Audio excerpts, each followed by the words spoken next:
Good night. It's the 21st of March 2023. It's cold outside, wet.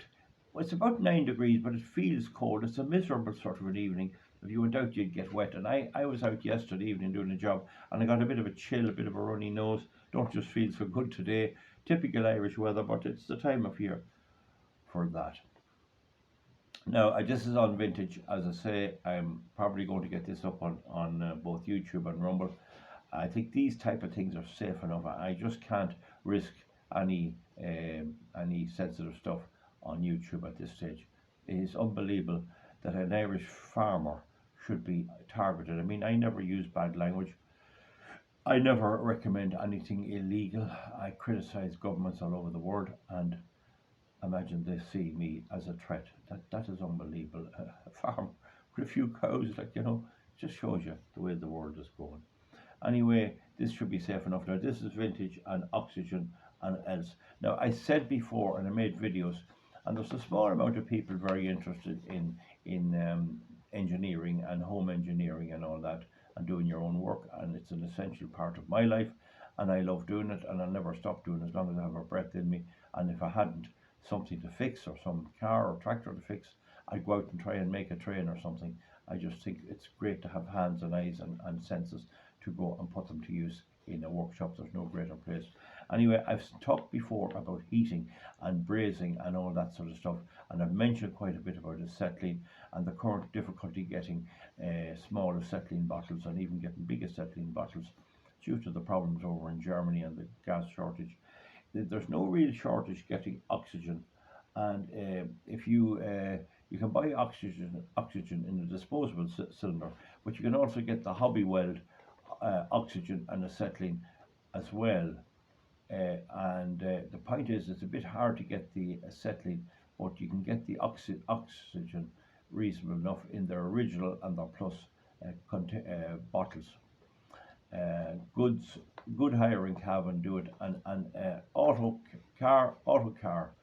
care in Kells, in Magdalen Street in Kells, they do it as well. All very good. They're very good actually to deal with. So that's the thing. But what I really want to get at here is that you don't need oxygen in most cases. You don't need acetylene in most cases.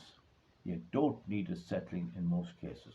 Where acetylene is essential, oxyacetylene is where you have want to weld. That's where you have a tin filler rod and you want to weld two pieces, like we'll say two pieces like the computer here, where you want to weld along here, and you can weld by melting the steel into the rest of the steel, into the main steel, and you can weld like you can do with a stick welder or a MIG or a TIG welder.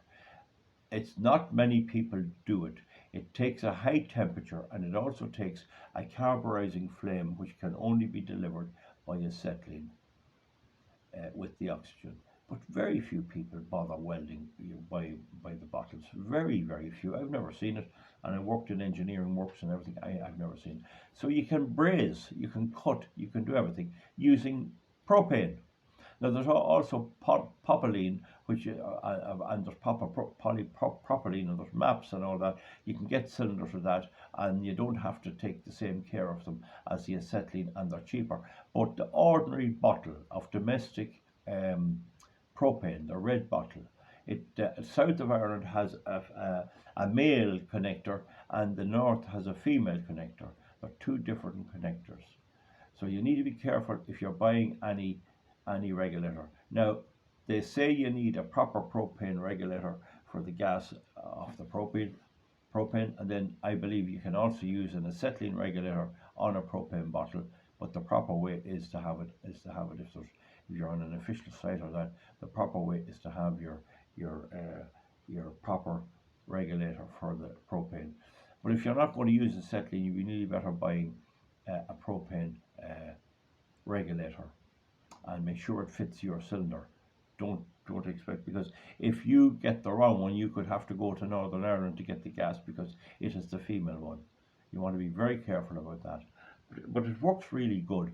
And for brazing and even heating and cutting, it uses a bit more oxygen, but it has more volume. You can take a lot of gas out of the propane cylinder whereas with the acetylene cylinder, you can't. You're limited in how much. 1/7 of the content of the bottle per hour. That's very small in the case of small cylinders. Not much. It's great stuff, all right, for certain small jobs, but by and large, you don't have to go acetylene at all. Just the propane and a set of proper tips. They're totally different tips. The brazing tips and the cutting tips are different. And just understand that you'll have to go to some place that does them, and like Oxyark and Dundalk, I go to, and they'll tell you what you need. And by right, you need different hoses. I don't know whether I push that, but the point about it is that don't discount oxypropane as a workshop gas as an alternative to oxyacetylene. And oxypropane, you have good volume. You could have a lot of volume, and if you're trying to heat up a part of a tractor to take out some bolt or other, it'll do it. And it'll heat bolts and it'll cut them off, just the same as the acetylene. The heat is lower, there's no doubt about that, but the volume is bigger. So, for example, if you wanted to gouge out a piece, or cut a piece, or cut into an engine block or something which is big, or a ship's side or something, the heat will be carried away faster than oxypropane can put it in. But with acetylene, no matter how big the piece of steel is, there's enough heat locally to do the work without actually having it carried away by the bulk of the bulkhead or whatever it actually is. So you're not really stuck. You're not really stuck to acetylene. My problem over the years was getting oxygen. I didn't want to be paying the rent and all that, and there was no hobby well at that stage. But looking back on it now, even again, and I was often stuck for it, I was nearly better had to pay the rent on the oxygen and just have oxygen and use the propane then, and not be bothered with the rent or anything else. I only have one cylinder to pay rent on, so that's an idea doing it. But with the hobby well, you pay a deposit on the oxygen cylinder, and then you can just buy the propane one anywhere you want in the local filling station or anywhere you want. Just watch the connections before you buy stuff. Make sure the connection fits. Folks, that's all. Give me a thumbs up or a thumbs down. As I say, the two most sensible choices is oxyacetylene if you have it, or oxypropane is another good one. And then there's the ones in between, special high temperature stuff, cylinders that you won't need and are more expensive. But I just go the propane or the acetylene, whichever is suitable, and don't bypass propane thinking it won't do the job. It'll do everything except welding steel. It'll do brazing with brass and all that, and bronze and phosphor bronze and everything. And if you're brazing copper pipes and you use phosphor bronze, you don't need a flux. You have to clean it, but you don't need a flux. And the phosphorus self fluxes it. Folks, that's it. I'll see you now. My mouth's getting a bit dry. Good night, and we'll talk to you again. See you back. Give me a thumbs up. Thank you.